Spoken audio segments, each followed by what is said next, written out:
There is a little-known phenomenon, yet it's been documented through dozens of direct accounts. It appears in extreme situations when a person is alone, in danger, at the edge of their physical and mental limits. Some report sensing a presence, a figure beside them, invisible, yet unmistakably real. Not hostile, quite the opposite. Often reassuring. A guide.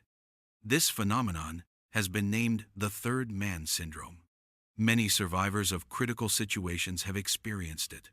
After accidents, failed expeditions, during combat, or in hostile environments.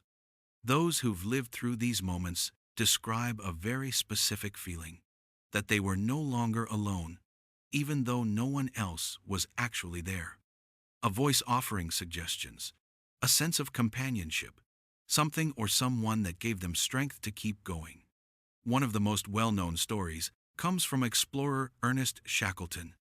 During a grueling crossing of Antarctica in 1916, he wrote in his journal that he constantly felt there was a fourth man traveling with them. But in truth, there were only three.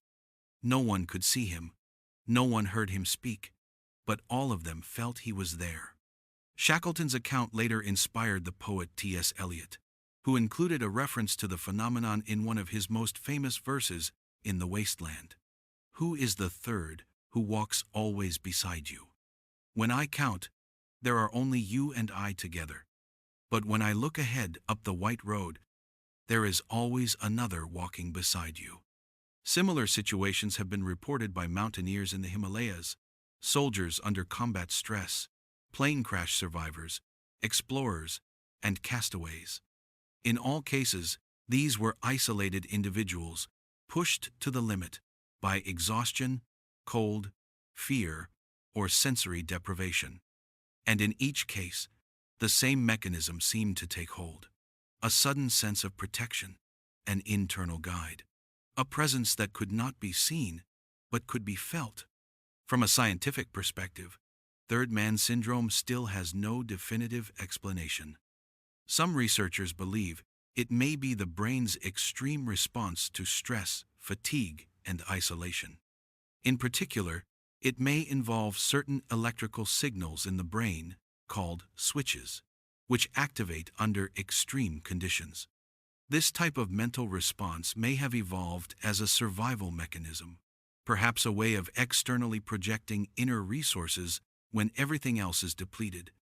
It remains unclear why the phenomenon appears only in some people, or in certain situations.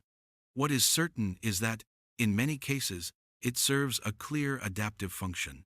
It has helped people remain calm, resist panic, or survive.